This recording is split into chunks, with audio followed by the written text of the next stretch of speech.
Europa vino a destruir. ¿No hay ahí una ideología en cierta medida es una ideología disimulada o enmascarada? Bueno, no es enmascarada, es explícita. No, enmascaradamente la utopía es reaccionaria una... es lo que te iba a decir. Bueno. Porque ahí, ¿qué es lo que...? Bueno, es mi tesis, justamente. Mi tesis es que esa utopía es una utopía reaccionaria porque sostiene... Sobre el pensamiento mágico como la tradición más, digamos, reaccionaria del pensamiento conservador, que lo mejor de la historia ya ocurrió. Está en el pasado y que el pasado constituye un valor que debe ser en este caso, imitado, ¿no? La sociedad prehispánica en el Perú. Sí, la sociedad prehispánica como una sociedad perfecta, pero esa es una utopía que, digamos, en realidad no nace en América, nace en Europa, ¿no es verdad? Nace en Europa, es un trasplante de la gran tradición utópica europea que el indigenismo hace suya, adapta, recrea en el contexto americano.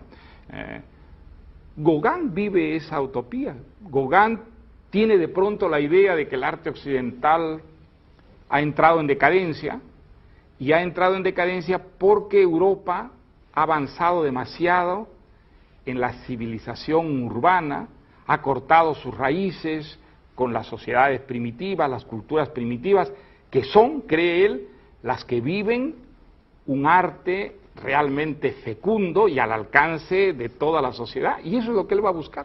Él dice, el arte de Europa está muerto, es un arte frívolo, que sirve para una pequeña élite de parisinos.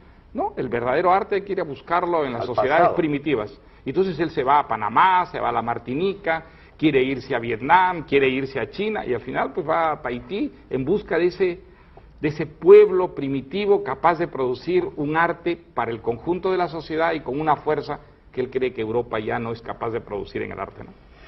Pues vamos a hablar un poco de Europa también, que es la inventora de casi todo. Ya decía Cernuda en aquel verso, porque Europa es el mundo. Pues eso. Decir que es que inventó de todo quizás es demasiado centrista. De casi todo.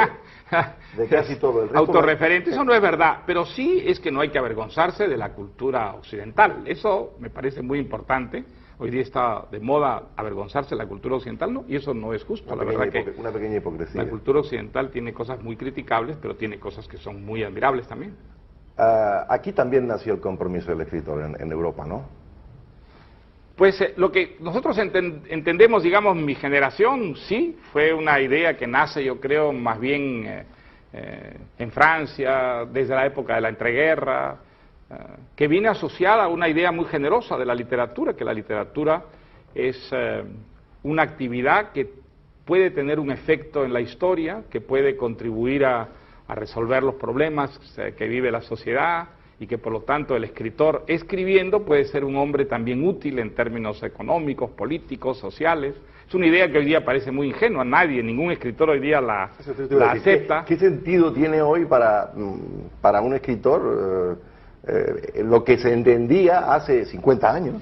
Pues yo creo que hoy día los escritores no creen en eso, creen que es una idea muy ingenua, que es una idea completamente vanidosa, pensar que la literatura puede servir para cambiar la realidad, y por eso hoy día se ha puesto más bien de moda la idea que la literatura debe ser más modesta, debe aceptar que es un divertimento superior, muy refinado, pero nada más que eso, ¿no? Últimamente, hace unos días, quería empezar por hablar del tatuaje que representa en lo que estamos tratando de profundizar, que es el compromiso del escritor, la personalidad, la biografía, la mitología, la leyenda, la literatura de André Malraux. Hubo un síndrome, y digo hubo porque a lo mejor eso regresa en cualquier momento, hubo algo que pudiera llamarse síndrome Malraux en los intelectuales. Por ejemplo, he visto un texto tuyo en un prólogo de La condición humana donde dice que es la vida que te hubiera gustado vivir, a pesar de que ahora Malraux está por los suelos. Bueno, está por los suelos porque ahora pues se ha puesto de moda atacar a Malraux, ¿no es verdad? Lo atacan mucho.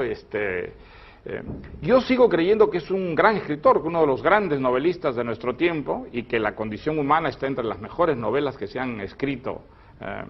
Ahora, el personaje es un personaje también fascinante. Digamos, parece demostrado que esa biografía aventurera él la enriqueció con la imaginación, que realmente muchas de las cosas que dijo que hizo no las hizo tal como se creía que las hizo, pero para mí eso no empobrece la imagen de Malraux, más bien enriquece el fabulador que había en él, ¿no?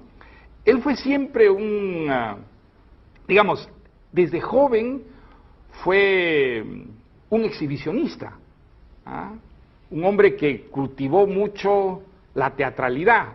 Le gustó mucho la teatralidad, desde la manera como se vestía, desde la manera como se administraba publicitariamente, lo cual no le quita que tuviera una vida muy aventurera. Estuvo metido en toda clase de episodios inusitados, desde traficante de objetos arqueológicos, metido en conspiraciones, en rebeliones.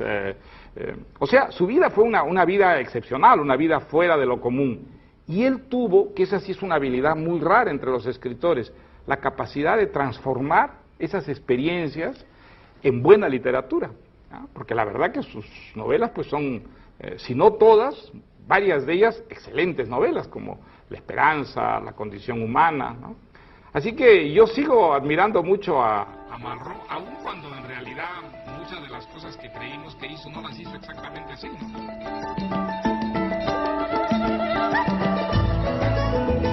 Sí, pero yo hablaba del síndrome de Malraux como esa obsesión que arrastra como una suerte de joroba de conciencia el escritor desde la época de Malraux y antes hasta hoy en ciertos casos, a veces equivocado. Quiero decirte que Jorge Semprún, que es otro de los que yo pienso que efectivamente es un paralelo, mutatis mutandis de lo que fue la vida de Andrés Malraux, y además terminó siendo también ministro de Cultura, pero aquí en España, lo cual también es una distancia. Siendo Jorge Semprún tan francés y tan español al mismo tiempo, acaba de hacer unas declaraciones hace un mes y medio, porque efectivamente el compromiso del escritor tiene que ser un compromiso como el de cualquier otro ciudadano y no el de un sacerdote especial, ni específico de ninguna religión más o menos utópica o fuera de la tierra que vivimos. Y dice que los dos grandes problemas con los que un escritor español, un intelectual español debe comprometerse hoy son con los problemas de su país, en este caso el terrorismo y la inmigración. En el primer caso para ser beligerante de manera absoluta frente al terrorismo etarra en este caso, y en cuanto a la inmigración, para entender ese fenómeno que no va a ser de 3 días, para entenderlo y además ayudar a solventarlo creando una conciencia ciudadana que por lo pronto en estos momentos no existe en España como quisiéramos. Pues yo creo que estoy de acuerdo con Semprún, en señalar que son dos grandes temas sobre los que es muy difícil que un intelectual no se pronuncie. De otro lado, son temas que efectivamente han reclutado a escritores que han actuado, pues yo diría, de una manera muy admirable, enfrentándose al terrorismo, con argumentos, con ideas y con acciones políticas, gentes como Sabater o Juaristi, en fin, muchos intelectuales vascos están dando realmente un ejemplo de lo que es el compromiso de un escritor y teniendo un efecto en la sociedad que desmiente la idea de que la literatura es totalmente inocua en materia política y social. Y respecto a la inmigración, digamos, no es tan simple, no es tan sencillo, como el caso del terrorismo. Uno está a favor o en contra del terrorismo y no hay término medio. El caso de la inmigración es muy complejo, yo creo que va a ser uno de los grandes temas hoy día en Europa, donde hay un recelo, un temor, un prejuicio creciente respecto al tema de la inmigración, y creo que es fundamental que haya un debate en el que ese tema se discuta de una manera inteligente, al mismo tiempo que serena y realista. Así que yo creo que en esos temas efectivamente la contribución del escritor puede ser importante, ¿no? Y hablando de Europa y de la inmigración, que no es vuelvo a repetir, yo estoy completamente convencido que no es un fenómeno al que se pueda parar. No sé si se le deben poner fronteras, pero no se le puede parar con fronteras, aunque se le pongan. No hay como una especie de constante de la humanidad, en todas las épocas, en correr, en huir del hambre, donde quiera que esté. Pues efectivamente, y eso, digamos, es nuevo lo que está si la ocurriendo, historia fuera, si la historia fuera educativa, efectivamente sería muy sencillo concluir que la inmigración, cuando se hacen las sumas y las restas, no es un problema, sino la solución de un problema. Y que la inmigración trae siempre más beneficios que perjuicios a los países. Esa es una realidad. Los países más poderosos o los países que han vivido periodos de gran poderío, los han vivido en buena parte gracias a fronteras abiertas, que atrajeron a enormes cantidades de inmigrantes. Es el caso de Estados Unidos, fue el caso de la Argentina en la época del gran desarrollo argentino, y fue el caso de Europa occidental luego de la posguerra, cuando fue gracias a la inmigración que hubo ese fantástico desarrollo de Alemania, de Francia, de Suiza. Entonces, asustarse con la inmigración es realmente un gran desconocimiento histórico. Ahora, yo estoy de acuerdo contigo, la inmigración no se puede parar, no.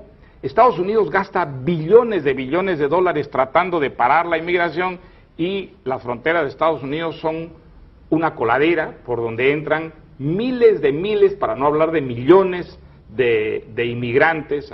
Ningún país está en condiciones de competir con ese esfuerzo económico para parar la inmigración. Fíjate cómo somos los españoles y los hispanoamericanos en este asunto.